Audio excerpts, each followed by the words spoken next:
Here we are. Hey, Look at us. Right. It feels like Hollywood Squares here a little bit. That's just pretty nice. I'll be Paul Lynn. So we have a great discussion plan for today. And those of you who know us, we're Dave and Laura Butler of Work Life Consulting. And we have an upcoming program, which is called Emotional Mastery, Key to Your Leadership Impact. And two former participants, and I call them the Emotional Mastery Partners, are with us today. So Jeff, why don't you, I have a brief bio here, but if you just introduce yourself and so people know from your perspective who you are. Sure. Obviously, you can see from the screen, Jeff Levin. I have my own consulting company, which I've been running for a couple of years. Prior to that, my background is head of HR for several different biotech pharmaceutical companies in the metropolitan Washington area. So my perspective is being, as they say, in-house, parts of members of management teams, and now on the outside, not necessarily looking in, but being involved with and coaching and helping different levels of leadership and line staff. So my previous experience being in-house has been invaluable to what I'm doing now. Excellent. Well, I'm so glad you're here. Thanks again. And Jane, you're Yeah, a unicorn of marketing. I love it. that's right. For the longest time, I couldn't explain what I did because people say, how do you understand both sides of it? And I was like, well, I don't know. Maybe I'm a unicorn or something. And so that's how we adapted it. So I thought, oh, it'll be fun. Account director, I do marketing, of course. Healthcare marketing is really where I specialize in. I work in the rare disease space right now, but I've worked across the healthcare industry from consumer to HCP. And as it says there, you know, I really like the science between the business acumen and then the creativity, solving the problems and how to solve the problems. And I think what I do is I really put myself in the shoes of our end user and really make them think and understand what they would be doing and help my teams understand that. And so if I can understand myself better, maybe I can understand what other people are thinking better and pull some triggers and also help my team and coach them. Sounds like it takes a lot of emotional mastery. Yeah. You can't Unbelievable. get any better than that. That's Pay you $1 later. No. yeah. Well, as I said, we're Dave and Laura Butler. Our intro is that we provide executive coaching, leadership development for teams, and growth of leaders overall. And so the topic today is emotional mastery, which is emotional intelligence, and how do we explain it? How do we utilize it? And if you're joining live, thank you. And please share by any comments you may want to enter, and we can have a look and answer any questions you might have or engage with your comments. So it's always helpful. And if you're listening to the recording, please leave a comment on a post. So I think the one of the questions that Dave and I were thinking about to ask you was, what benefits have you derived from attending the program? Now that it's been a year and a half or so, you know, it's amazing. And all of this is in the midst of the upside downism of COVID and everything that we still don't know. So how would you answer that, you know, in terms of the benefits that you've taken away from attending the program? Either one, go first. Go ahead, Jeff. You look like you have to cut me off. I can't stop. So I think one of the things I picked up from the course, and it kind of blended in with the Berkman, is understanding the need to read the room. And in so many situations, I just, my triggers get pushed. I get whatever it may be going into a meeting with an executive team meeting or whatever it is. And so-and-so is going to be there, and what, you know, all those things pouring into my head. And then I somewhat shut down because I'm so busy with thinking about the impact and how do I look. And I think through the class and hearing the other participants talk about their issues as well, very similar, is understanding who's in the room, that they have their own needs, I have my needs, and listening and being comfortable in the room enough so that I start to feel like I can add value because I'm not triggered as much. And Yeah. the course helped me recognize that issue. And I've just been able to, I'd say, incrementally get better at that because it's in my mind now. I think about it. Yeah. I didn't use it wasn't as much in the front of my mind in terms of the awareness. So You that's can remind yourself that it's not about you, it's about them. yeah. Yeah, and I have to agree, Jeff. Triggers were a big one, and I think it's those things that we oftentimes don't want to think about. We push them away because there could be a negative sometimes.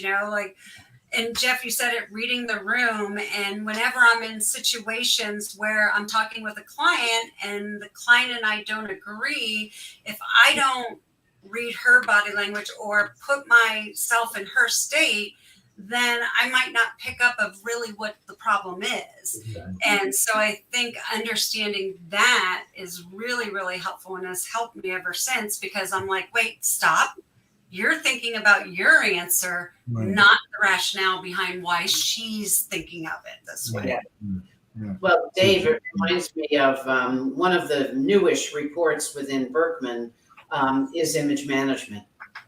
And so one of the what you were starting to say, Jeff, is that read the room where, some of us who may be lower, may be more perfectionistic, maybe thinking about how do I show up, how do I look, those who are higher, thinking, putting their, the head down in the, into the work without building the relationship. So I think the idea how we set up the course with the pre-work of the Berkman and the one-on-one with Dave and myself is to set the stage for that self-awareness. And otherwise we can't go anywhere if we don't see what's within to understand how we work with outside of us. Yeah.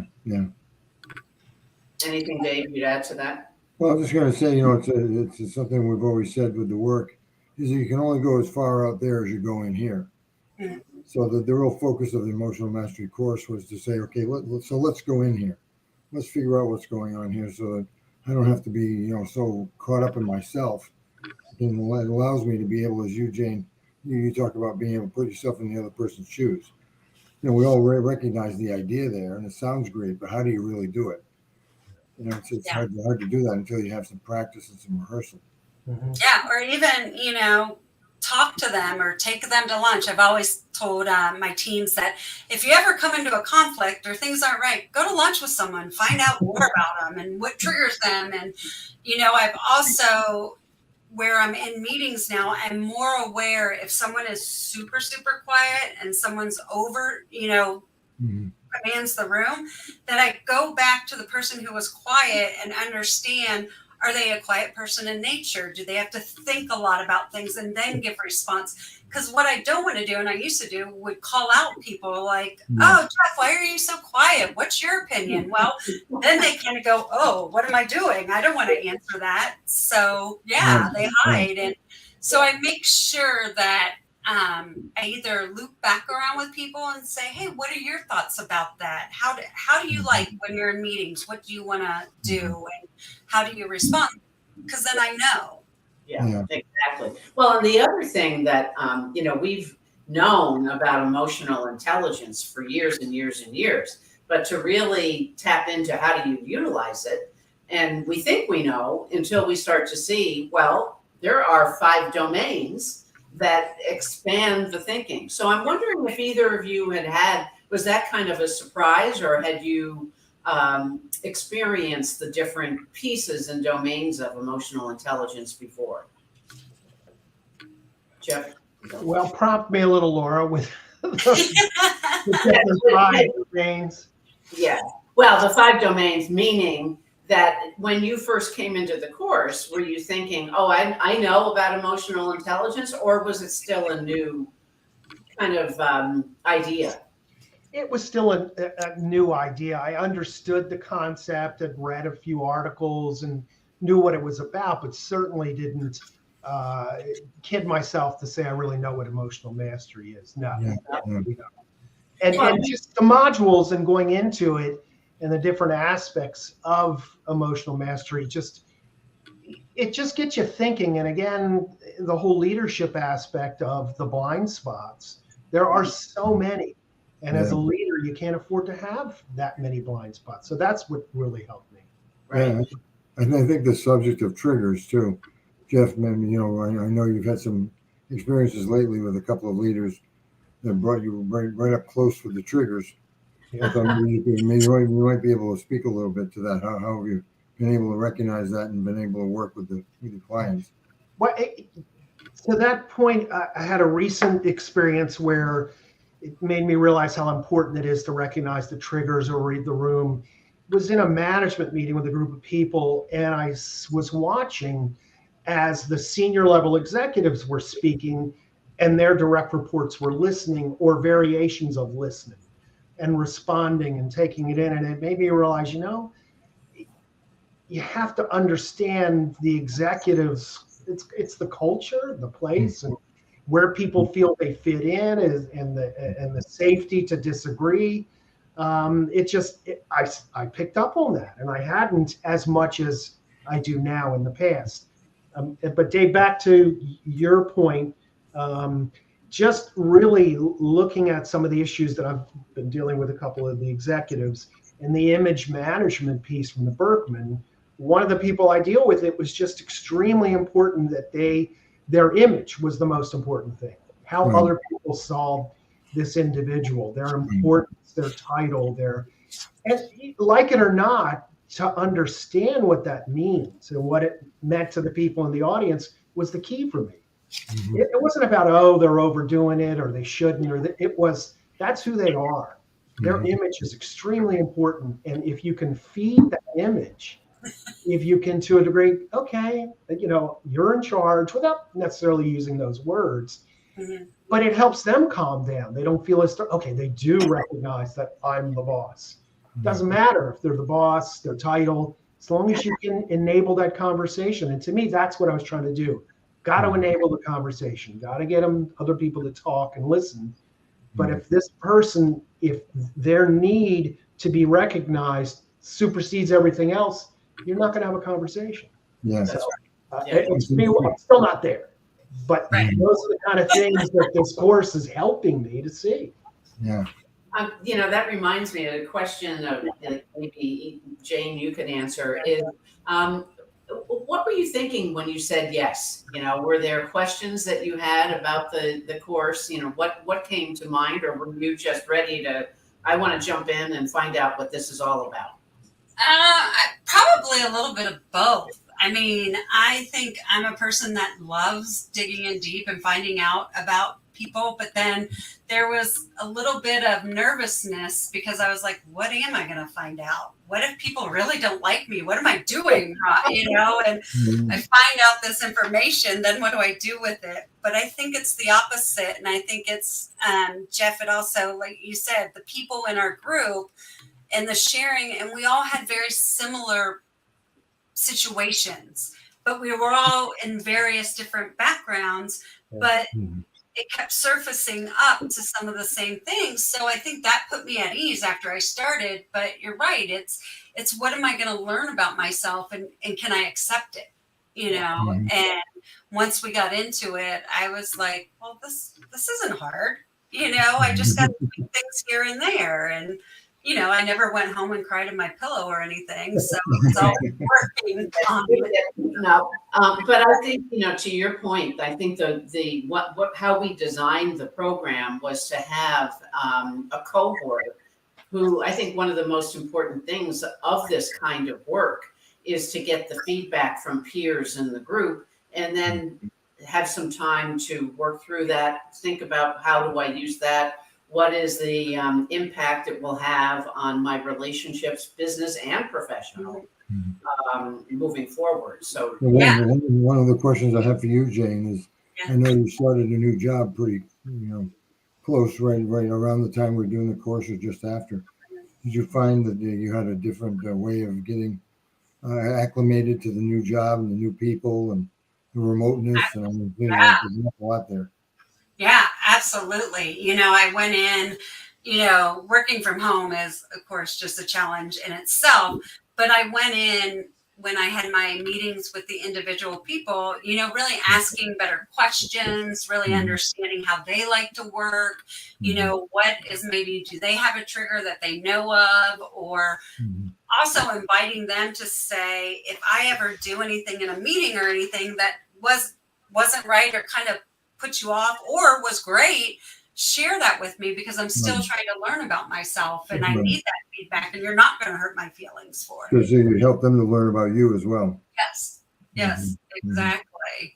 And I think the class, what was great too, is not all of us with our Berkman colors are the same. A couple of us were, but I really liked it if someone was an opposite of me, that I could ask them questions on, why do you think that way? Because maybe that was my problem with someone I butted heads with. So I could ask, someone if they were the opposite of me, I could be like, well, why do you think that way? Right. Engage in a little rehearsal and role play. Yeah. It was great. I add one thing, Jane, it was right on. I picked up on that as well as bouncing it off some of the other people. Some of the materials that you gave us as prep for the class, my eyes rolled back. I was like, I don't want to have to do work before. But boy, they generated some, insight, my own looking inside and looking at asking myself questions and what it got me in the right mindset to have the discussions with the other members of the team and to be open. It was really, really cool. Well, that's it. I miss you guys. I want you to be a part of the course again. So when I want you to come and be guest artists or something. Well, that's a perfect segue into wrapping up for today. And for those of you who are listening either live or on the recording, jump on our list at worklifeonline.com and you will receive additional information about the upcoming program. And I can't thank Jane and Jeff enough for joining us today. And it was a pleasure not only to have you in the course, but to continue this relationship. So we'll have you as the summa cum laude graduate. We'll have you back to the program. But any closing comments, Dave, or anybody? No, just how important. I mean, the relationships are what it's all about. I mean, the people that we have that we've worked with, like Jeff and I have worked quite a bit together, and Jane, I got a chance to know you better, and it's really a rewarding piece for us to not only do the course, but to build the relationships with the people that are in it, because we still have a lot to learn too.